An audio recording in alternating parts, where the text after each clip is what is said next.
Welcome to Lifestyle Solopreneur, the community for entrepreneurs who put lifestyle first. Join your host, Flavia Barris, as she interviews successful lifestyle solopreneurs and shares ideas to help you find the perfect balance between lifestyle, business, and self. Flavia is an attorney, marketing expert, and founder of several online academies. She's been featured in major media, including BBC World News, The Wall Street Journal, The New York Post, ESPN Television, and more. Join us for this episode of Lifestyle Solopreneur.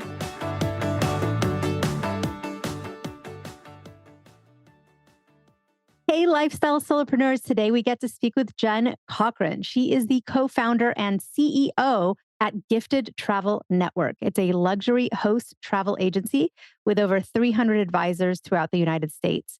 She has an MBA in finance and management from Columbia Business School, an undergraduate degree from Vassar. Before starting the Gifted Travel Network, she was an executive with the Federal Reserve, where she was a startup and turnaround specialist. Welcome to the show, Jen. Thank you so much. I'm happy to be here. It's great to have you. It's funny in reading your bio because it says Federal Reserve. And I think when people hear that, they're like, wait, Federal Reserve? That's the Fed. We hear about that in the news a lot. So they probably picture you, I don't know what they picture, like someone very stern or someone high up in this like organization that is very mysterious. But, I've met you and you're definitely not somebody who would wear this dark gray suit and sunglasses on indoors or anything scary. But tell us, how did you go? But I definitely had that power career where I was in the boardrooms wearing a suit, talking to big companies about how they could better their risk management and management practices and stuff. And I think a lot of us that become entrepreneurs start with big careers and then find that they're fulfilling in a lot of ways, but they're also very consuming of our lives. And so when I first decided to kind of hang up my suit, it was natural for me to gravitate towards a more entrepreneurial sort of opportunity. And isn't that interesting? Because there are people who haven't, worked for a corporate job or a business or been an employee who aspire to have their own business. But in some ways, I think they would benefit from having some sort of a job, working at someone else's company, being part of someone else's entrepreneurial vision to sort of see it behind the scenes before going off on your own. So I don't know, chicken or the egg. I think people go both ways. There are also plenty of entrepreneurs who throw in the towel and, go get a job too. So, but for you, tell us about that transition and that journey. You went from this high-powered corporate job in the suit, in the boardroom with the Federal Reserve, and now you work in travel, which is an amazingly different industry. How did that come about, and what are you working on now? Well, it's actually funny because I had an in between. So after I left the Federal Reserve, I actually started a community-based business that I subsequently sold and then got into this business. And as things often do, the opportunity just sort of presented itself. So I like to say, like, I now have the best job that I never knew existed. So it wasn't something that I specifically sought out. But as I kind of learned, so I am in the travel business, but really what our mission is and what I do is to empower success through travel entrepreneurship. So travel is a really exciting, fun industry. And it's also one where you can build a really good, lucrative, fulfilling business as an entrepreneur. And so that's what I like about it. And I like the coaching aspect and helping people aspect.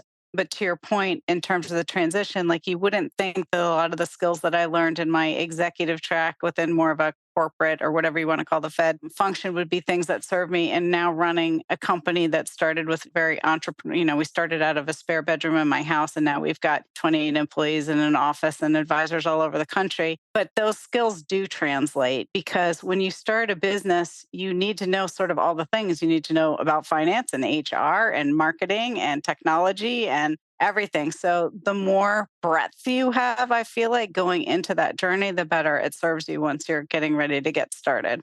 So you've got these advisors, over 300 travel advisors. What do they do like day to day? So take us through, what is that job description? So they are individual business owners who have their own brands.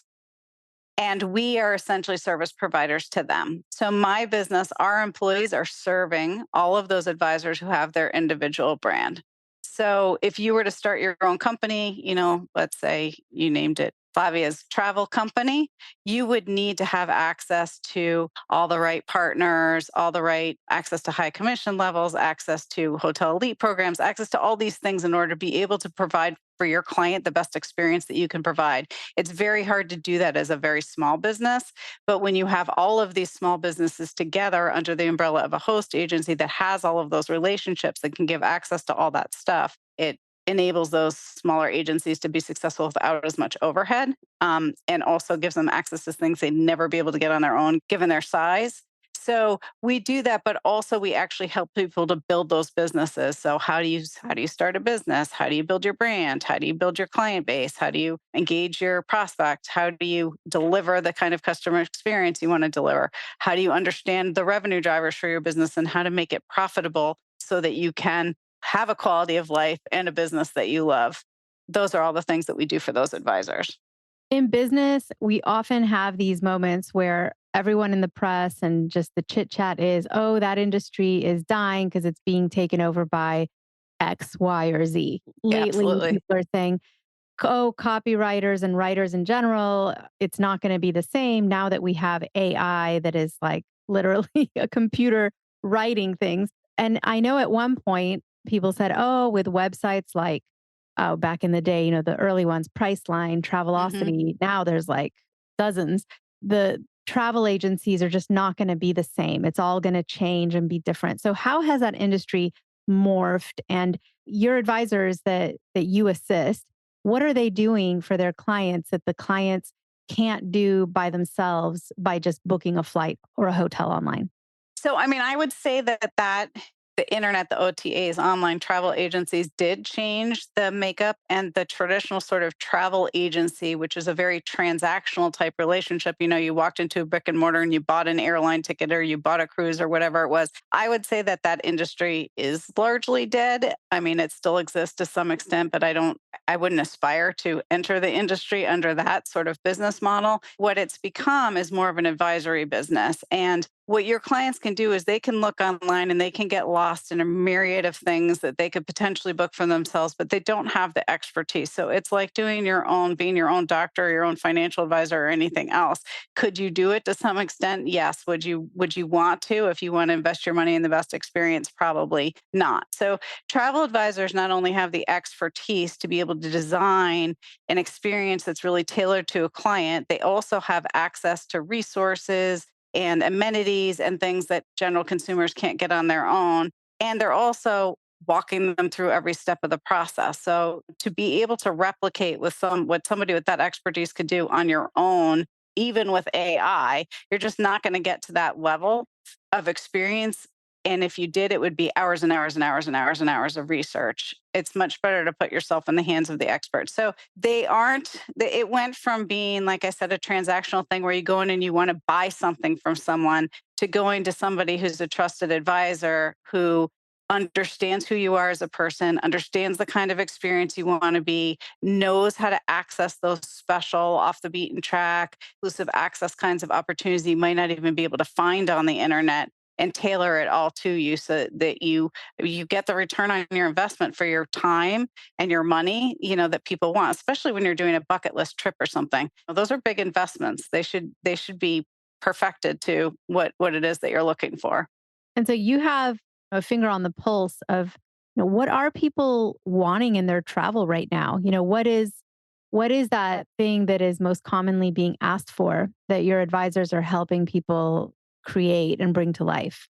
I think people, and I think this is even more heightened sort of post pandemic, that people really crave authentic experiences and they want to interact in the place that they're going and they want to be able to appreciate the culture. They want to be able to interact with the people. They want to feel the place and experience the place.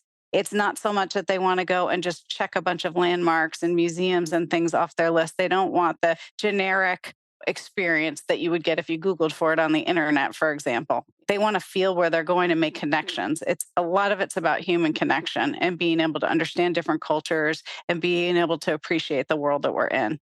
And then your own role in the company, what do you end up doing day to day? Because it's one of those things when you build a business, you build a company, there's many like levels of delegation, right? And so what Mhm. currently on your plate that you handle for the company? And what does that look like?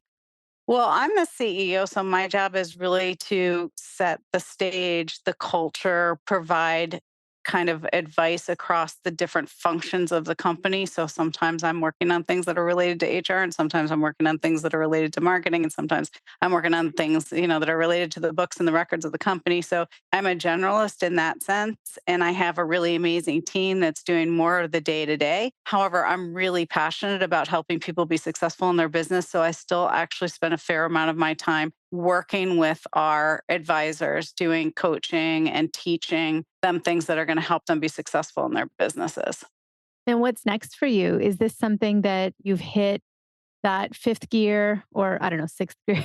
I actually drive a stick shift. Not everybody does. Me I too. I don't. I just gave mine up. I drove one like my entire driving career until last year, and I just couldn't find another one that I liked anymore. So I finally gave it up for a hybrid, but I miss it. Oh, yeah. So a lot of people are listening like, "What's fifth gear? What's sixth gear?" I But there's understand. just go. You press harder to go faster. But for all old school who can drive standard, once you've sort of hit this stride and your company's very successful, doing very well, helping a lot of advisors who in turn help a lot of people, is this where you want to coast for the time being, or do you have anything that's going to, change it up, or do you have new directions that you plan to pivot to?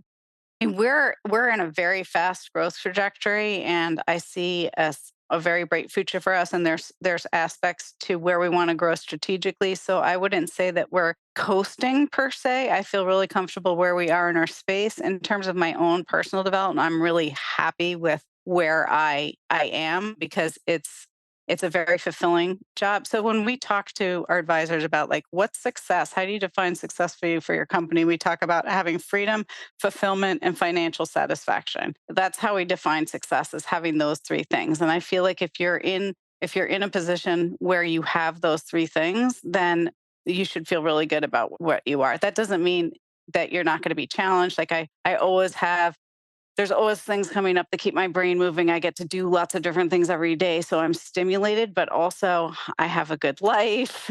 I feel like I'm making a difference in other people's lives, and the company's doing really well. So for me, but also I'm at a part in my career where I already had a whole career at the Federal Reserve, retired from that, started and sold another business, and now this. So I kind of feel like this is my forever home, so to speak, until I'm ready to maybe dedicate myself more to volunteer opportunities and exit the workforce.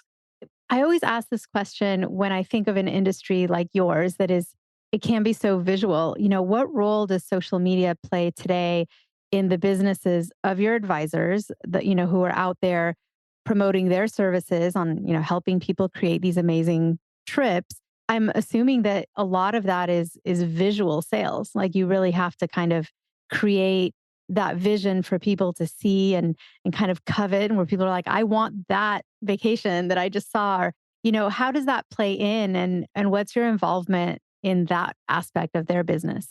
But me personally, I'm not involved in that, but clearly it's something that we are teaching our advisors when they're building their businesses is to leverage social media as part of their marketing strategies. It is very effective in a couple ways, both in terms of engaging people that already know who they are, but also can be used for list building and other things. It is a very visual, and we've seen some very successful strategies. Particularly Instagram is works really well with the travel business, but also people are using LinkedIn really well. Facebook continues to be powerful. So yeah, I would agree that social media for most businesses is a pretty important part of how you engage and build your list for marketing purposes. I'm kind of curious on sort of the demographics too of not just your advisors, but also the people using your advisors' services to book their travel and create these journeys, whether it's stateside or they're leaving the country and doing all kinds of international travel. Um, who are your typical advisors? Are they full time, part time, gender, more male, female, mix of both? And then as well, who are they serving? Like, what's the demographic? Is it the millennials? Is it mostly Gen X? Is it baby boomers who are retired? Like, who's out there on both sides? I'm just very curious when I picture who's using the service and also who's providing the service. I mean, I would say it's very broad. So, in terms of who are the advisors, there's a broad range. I would say they're more female than male. That tends to be the way it is in the travel industry in general, is the distribution of travel, and essentially the people who are selling travel tend to be more female, but we do have quite a few male travel agency owners that are advisors as well, who are very successful in their businesses. And then the age and where they come from is really varied. So we have people who have come from like finance, who had hedge funds, or we had somebody who traded equity derivatives who've built very successful travel businesses. We have people who come from teaching. Teachers tend to have all the skills that make them really good travel advisors. We have people coming from the healthcare industry, including one who's an oncologist, a practicing oncologist who has a very successful travel business.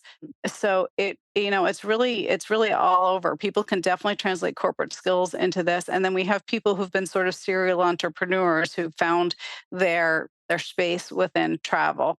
And most of them are full time. We do have some that are part time or working other jobs, particularly maybe in the initial year or so as they're building the foundation of their business. Sometimes they will continue to have a full time job so that they're sort of funding the startup of their entrepreneurial journey. But it's certainly a career that lends itself to being full time and is certainly lucrative enough to support a family with a full time position. It's really interesting to me to see industries evolve and shift. I'm sure there's a lot of people right now listening to this who are thinking, I love travel and I've always wanted to be involved in the travel industry, who may actually want to pursue that as their next career. I know you coach people through that. Tell us a little bit about how people find you to learn from you and what that looks like. Sure. So, our website is www.giftedtravelnetwork.com, and we are a B2B business. So, that's if you have a travel business or you're interested in entering the travel industry, you'll be able to find good information on there and the kinds of programs that we have. For somebody who's looking to enter the industry, we have something called our Travel MBA program, which is specifically designed for people who are looking to learn to build a travel business. And so there's plenty of information about that on the website. But essentially for us, it's a 12-month program. And it's our focus is helping you be a successful business owner and entrepreneur, not just learn how to sell travel. So there are other things out there that you can do that might teach you some mechanics of travel, but we firmly believe that the best way to serve our members is to give you all the support that you need as a business owner and entrepreneur. So it walks you through everything from starting your business to building your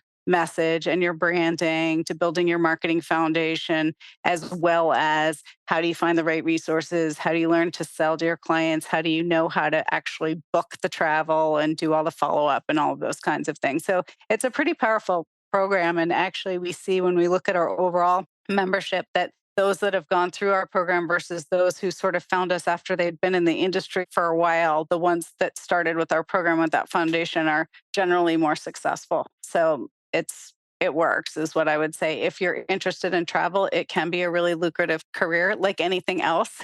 It takes a while to build your business. So you have to set the expectation that that's going to take a little while to ramp up. You have to build your brand and your website and all of the things that you need to run a successful business. But it's fun. It's a great industry, and it's an industry that's growing. If you look at the trajectory for travel, it's really pretty astounding. So there's a lot of really good future potential in that industry as well. Especially since the pandemic, people just are not slowing down. Travel is the thing that they're prioritizing over everything else in their life. And those who are investing in the kinds of travel experiences that we encourage people to offer to their clients, those people are able to afford that travel as well. So it's not as price sensitive as you would think relative to other industries. Well, and the memories you make traveling, I speak from experience, are just, it's the best. It's the spice of life. It really is. It's adventure and novelty and curiosity, right? You can see so many new things. For anyone listening, if you haven't yet planned out what your next trip is, your next vacation, your next thing that takes you outside of your norm, so you do something different, think about that. That's a problem. If you can't immediately just name right now where you're going and when, that means you probably need to get on that and start planning or something. or it's hard to pick. My list, I travel a lot and I still have a list that's really long. And my background's not planning travel. My background is like running companies and building teams and strategy and things like that. So I use a travel advisor when I travel, when I'm doing my own travel for my family. And so I sat down with my travel advisor. I just came back from the Galapagos a couple of weeks ago. I took my kids who are adults to the Galapagos. Last year we went to Thailand, and we're talking about what next year. And when I sit down with my advisor and I talk about all the places we want to go, he's like, you know that you'll never get to that many places in your lifetime, but that doesn't mean that I'm not going to try. And that's And you're going to make a dent in that list. That's for right, sure. exactly. And that's part of the reason why I think as a business owner, another thing that's really important is to stay in shape and to make sure that you have good balance in your life and that you're exercising and you're eating well and doing all of that, because the opportunities in the world are amazing, but you have to be able to go do them too, right? So that's something that I prioritize, and that's something I encourage our advisors to prioritize as well. As your business is important, and your business is also what helps you to have the life that you love. So make sure you're taking advantage of that. Well, I love it. And yes, we're talking about these vacations to places far off and exotic and all over the world. But if you can't yet plan that either financially or you don't have the time and you're working towards that, that's okay. Maybe a staycation, a weekend somewhere you can drive to and just do an overnight somewhere different, but changing your scenery, changing your surroundings, it gives you a different perspective. It just puts a little adventure in your life. So I'm the biggest fan of travel. And for that reason alone, I'm so grateful that you were on the podcast today to talk about not just a career in travel, but also maybe motivate some of us, me included, to book our next trip. I do have something that my team put together based on some of the teaching that we do that just is helpful for any entrepreneur who's trying to sort of organize their business and be systematic in the way that they're growing in their business. So I'd be happy to give you the link to that if people would I find that helpful. Absolutely. Go ahead and say the link here on the episode, and we will also put it in the show notes. Okay, great. So it's https://travelbusiness.university/lifestyle solopreneur. Amazing. Thank you so much. And we will definitely put that on the website, on the show notes at lifestylesolopreneur.com under your episode, which will be under your name, Jen Cochrane. So definitely tune in and go to the website so you can click on that and take advantage of that. Thank you, Jen. That's very generous. It has been so great to talk with you today. You are an amazing inspiration. I just love the sector of business that you're in, because travel, again, is so near and dear to my heart. So thank you again for sharing what you do with us and encouraging us and inspiring us to travel more. Thank you so much. It was fun. It's great talking to you. Guess what, lifestyle solopreneurs? If you don't yet have an online business earning you enough passive income to live the life of your dreams, I'd like to suggest you consider trying out Kajabi. Kajabi is an all-in-one solution where you can create and teach online courses, publish a paid newsletter, launch a free or paid podcast, process payments, build one-on-one coaching portals for your clients, and much, much more. I personally use Kajabi to power numerous successful and profitable online businesses. Lifestyle solopreneurs, there's a free trial of Kajabi waiting for you at this link, www.kfreetrial.com. You can try Kajabi for free, no obligation, by going to www.kfreetrial.com. Again, kfreetrial.com, and that K stands for Kajabi. Starting an online business helped me break free from that corporate grind, and I hope it does the same for you. You have nothing to lose and absolutely everything to gain. Thanks so much for tuning in today. Don't forget to subscribe to the show, and see you next time.